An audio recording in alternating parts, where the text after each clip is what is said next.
हाय दोस्तों, मैं हूं ज्योति पाल और आप सभी का स्वागत है मेरे चैनल ज्ञान ज्योति कंप्यूटर में। दोस्तों, Tally Prime with accounting concept में हम थ्योरी पढ़ रहे हैं अकाउंटिंग की। और पिछले वीडियो में हमने एक्सपेंसेस के बारे में दोस्तों पूरी चर्चा करी थी।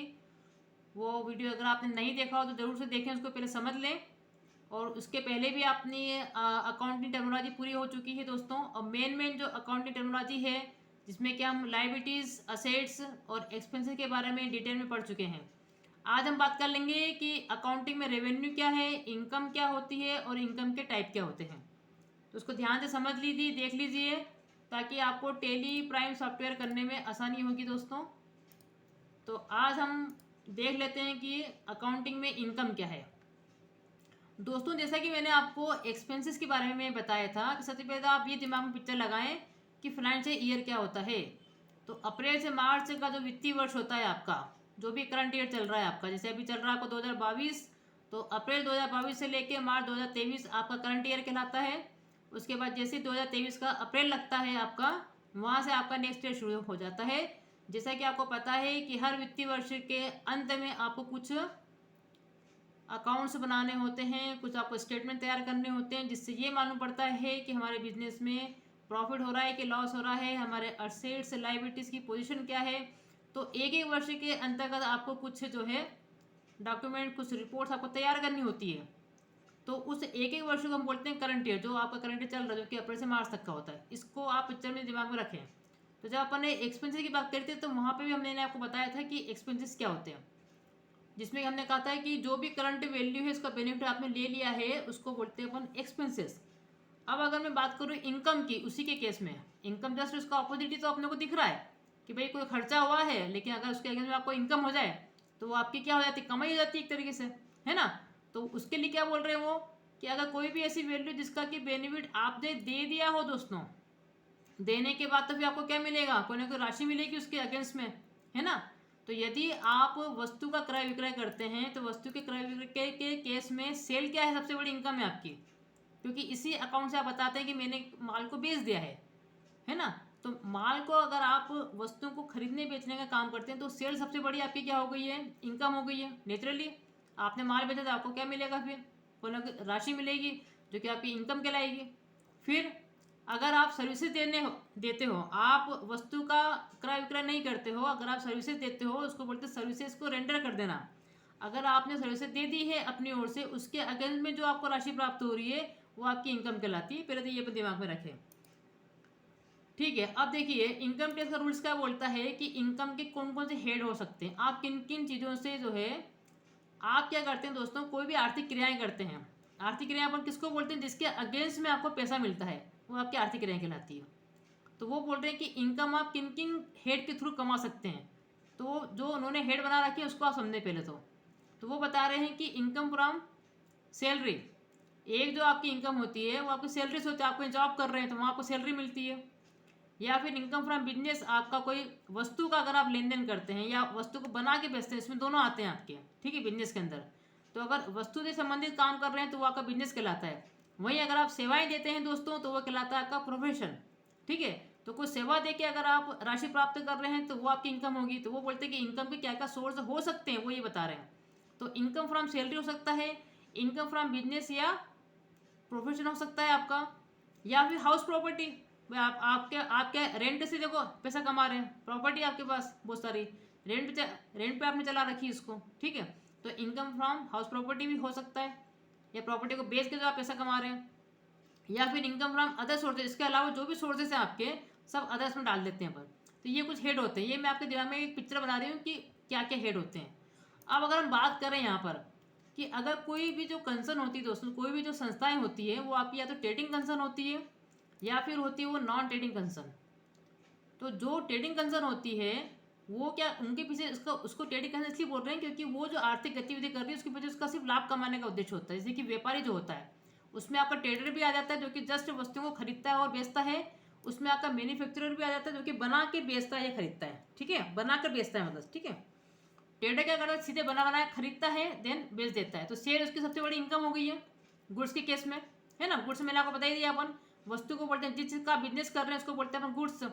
तो उसको यदि आप सेल करके पैसा प्राप्त कर रहे हैं तो सेल सबसे बड़ी आपकी क्या हो गई, इनकम हो गई है। कोई मैन्युफैक्चरर है जो कि बनाता है, उसके बाद अगर वो बेचता है तो बेचेगा तो सही भैया, वो वस्तु को बना के भी अगर बेचेगा तो सही, तो सेल उसकी सबसे बड़ी इनकम हो गई है। ठीक है, तो ट्रेडिंग करने का उद्देश्य ये होता है कि लाभ कमाना है हमको तो लाभ कमाना है भैया। लेकिन अगर लाभ कमाने का उसका उद्देश्य, तो हानि के लिए जिम्मेदार भी वो, हानि का रिस्क भी वो लेता है, ये भी ध्यान रखें। नॉन ट्रेडिंग कंसर्न वो उसको बोलना चाह रहे हैं जिनका कि उद्देश्य सिर्फ लाभ कमाना नहीं है दोस्तों, उनका उद्देश्य कहीं ना कहीं समाज का कल्याण करना है, वो सेवा भाव भी उनके अंदर शामिल होती है, उसी को बोला जाता है नॉन ट्रेडिंग कंसर्न है ये। लेकिन खर्चे को मेंटेन करने के लिए उनको भी कुछ ना कुछ सोर्सेज तो चाहिए भैया इनकम प्राप्त करने के लिए। तो अब ऐसी जो होती नॉन ट्रेडिंग जो कंसर्न होती है, ऐसी जो संस्थाएं होती हुई दोस्तों, जो कि वस्तुओं का सेल सेल परचेस नहीं करती है, जो कि सेवाएं देती है, उसको बोलते हैं सर्विस रेंडर करना।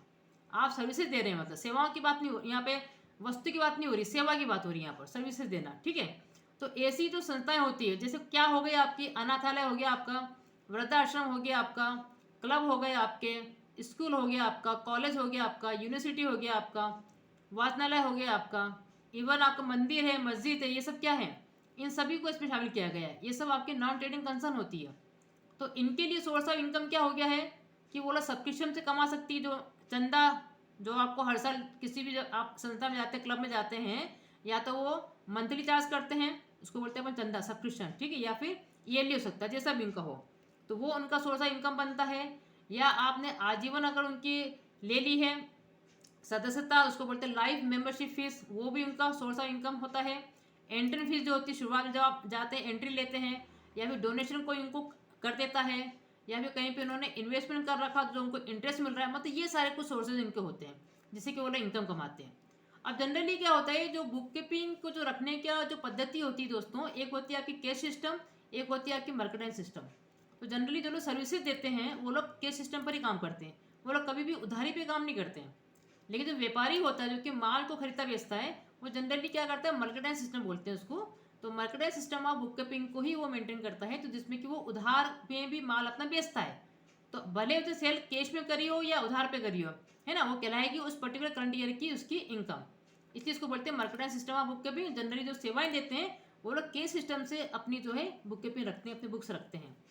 अब इसी प्रकार से एक थर्ड भी होती है आपकी, जो कि उसको बोलते हैं अपन प्रोफेशनल पर्सन्स, जो आपके व्यवसायिक व्यक्ति होते हैं दोस्तों, है ना, जो कि क्या करें, कोई संस्था नहीं है, कोई व्यक्ति है जिसने किसी पर्टिकुलर क्षेत्र में प्रशिक्षण प्राप्त करके अपने आप को इस योग्य बनाया है ना। पहले तो उसको प्रशिक्षण लेना पड़ता है, उसकी योग्यता हासिल करनी पड़ती है, फिर वो अपनी सेवाएं देता है। जैसे कि आपके डॉक्टर हो गए हैं, आपका वकील हो गया है, इंजीनियर हो गया है, ठीक है, टीचर हो गए हैं, सीए हो गया, आपका ऑडिटर हो गया है। मतलब ये सब क्या कर रहे हैं, ये लोग अपने अपने क्षेत्र में पहले उन्होंने मेहनत करी है, उसका प्रशिक्षण प्राप्त करा है, उसका ज्ञान प्राप्त करा है, फिर वो सेवाएं दे रहे हैं, है ना। तो देते वो सर्विसेज ही रहे हैं। तो वो लोग जनरली क्या करते हैं, फीस के रूप में अपनी सेवाएं, जो भी वो सेवाएं देते हैं, तो उनको जो राशि मिलती है वो फीस के रूप में वो लोग राशि प्राप्त करते हैं, ठीक है। तो उनके लिए जनरली फीस अपन शब्द यूज़ करते हैं। तो कहने का मतलब ये हो गया कि यहाँ पर ट्रेडिंग कंसर्न के लिए सेल यूज़ अपन कर रहे हैं, नॉन ट्रेडिंग के लिए आप इतनी सारी चीज़ें यूज़ कर सकते हैं।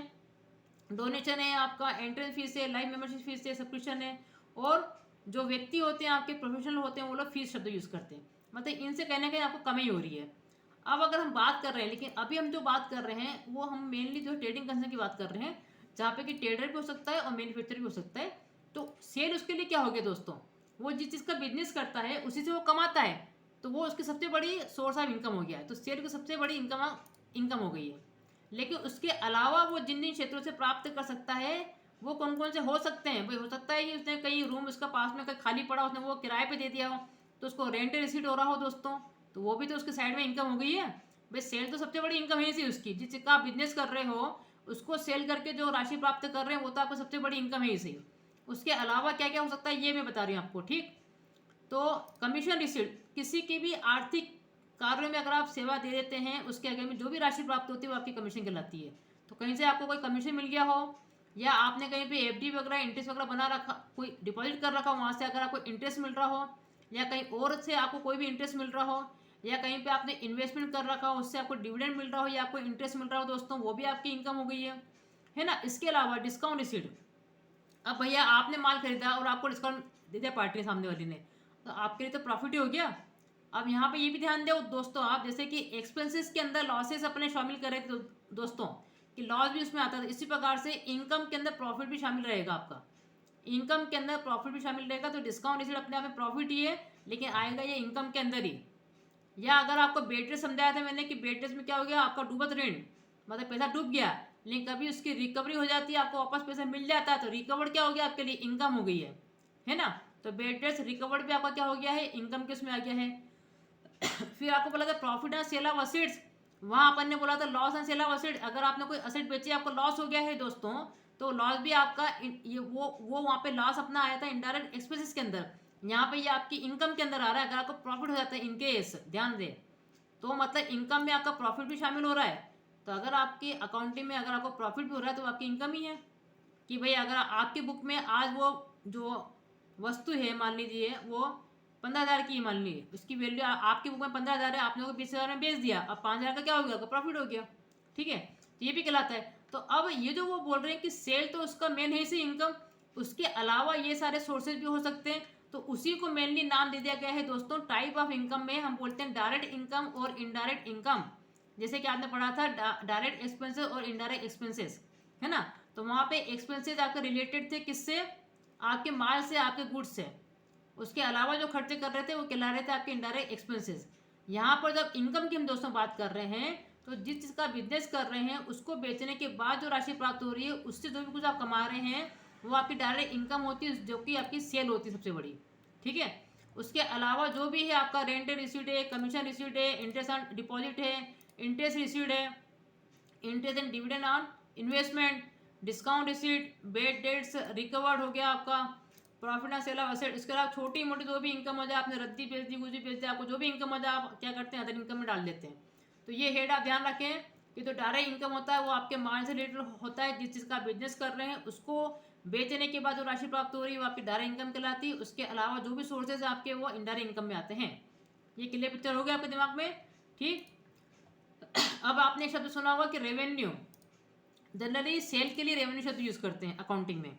पूछते ना आपकी कितनी रेवेन्यू हो गई भैया, मतलब कितनी सेल हो गई है ना। तो यहाँ पर रेवेन्यू शब्द सेल के अंतर्गत लिया जा रहा है दोस्तों। अब सेल के अंदर क्या होता है, जब हम बोलते हैं कि सेल हो गई है, आप कहीं भी कोई फिगर देखते हैं, जैसे मान लीजिए यहाँ पे किसी ने फिगर लिख रखा है कि ये हमारी परचेस है, और यहाँ पे किसी ने फिगर लिख रखा है कि ये हमारी सेल है। अब मान लीजिए कि आपका कोई कंप्यूटर आप मान लीजिए खरीदते बेचते हैं, ठीक, आपने 20,000 में अपना कंप्यूटर खरीदा, और उसी 20,000 वाले कंप्यूटर को, एक मैं एग्जांपल दे रही हूँ दोस्तों को समझाने के लिए, उसी 20,000 वाले कंप्यूटर को आपने क्या करा, 30,000 में बेच दिया। तो सेल में क्या दिखेगा आपको, 30,000। तो अगर ये आपको फिगर दिख रहे हैं कि यहाँ पे लिखा हुआ है परचेज में 20,000, सेल में लिखा हुआ है 30,000, तो हम क्या बोलते हैं, कितना रेवेन्यू हुआ, तो हम बोलेंगे 30,000, मतलब कितनी राशि मिली है हमको, कितना आया पैसा, तो 30,000 हमको आया, 30,000 की सेल हुई है। लेकिन ये आपकी इनकम थोड़ी हुई है दोस्तों, क्योंकि 20,000 तो आपको अपने जेब में से लगाने पड़ गए, वो इनकम थोड़ी कहलाएगी। इनकम तो तब कहलाएगी जबकि आपने क्या करा, उस रेवेन्यू में से उसकी जो कॉस्ट थी, उस वस्तु की कॉस्ट को जब आप लेस कर देंगे तब वो आपकी इनकम कहलाती है। और बहुत बारीकी से आप सुनिए कि अकाउंटिंग में इनकम और प्रॉफिट एक ही माना जाता है, ध्यान रखें आप। हम क्या है कि साल भर इनकम शब्द यूज करते हैं, जो हमको रेगुलर फॉर्म में कोई भी चीज़ अगर प्राप्त होती है, या हमको मंथली इनकम हो रही है, या हमको 15-15 दिन में हो रही है, या हमको क्वार्टरली हो रही है, या हमको 6 मंथली हो रही है, या हमको एक साल में हो रही है, भले वो ईयरली हो रही हो। लेकिन एक करंट ईयर में, जैसे कि मैंने आपको बताया, एक करंट ईयर में अगर आपको कोई भी इनकम प्राप्त होती है रेगुलर फॉर्म में, तो वो इनकम कहलाई जाती है आपकी। तो साल भर तो हम उनको इनकम बोलते हैं दोस्तों। लेकिन जब हम रिपोर्ट तैयार करते हैं उसकी फाइनली, जब हम ट्रेडिंग अकाउंट बनाते हैं, प्रॉफिट एंड लॉस अकाउंट बनाते हैं, तब वहाँ पे हम लोग प्रॉफिट शब्द यूज़ कर लेते हैं कि वास्तव में इतना प्रॉफिट हुआ, वो है आपकी इनकम ही, वो आपकी इनकम ही कहलाती है एक तरीके से। तो जब हम क्या करते हैं कि रेवेन्यू में से कास्ट को लेस कर देते हैं, मतलब अगर हम 30,000 में से 20,000 का तो हमको ही पड़ता है, हम इस 20,000 को लेस कर देंगे तो 10,000 वास्तव में हमारी इनकम हुई है। तो ये अंतर होता है इनकम में और रेवेन्यू में। रेवेन्यू शब्द जब भी हम यूज़ कर रहे हैं मतलब सेल के लिए कर रहे हैं, ये ध्यान रखो आप। तो टर्नओवर भी जो शब्द हम यूज़ करते हैं वो सेल के लिए ही करते हैं, उसमें आपका कैश सेल भी आ जाता है, उसमें आपका क्रेडिट सेल भी आ जाता है, ये आप ध्यान रखें।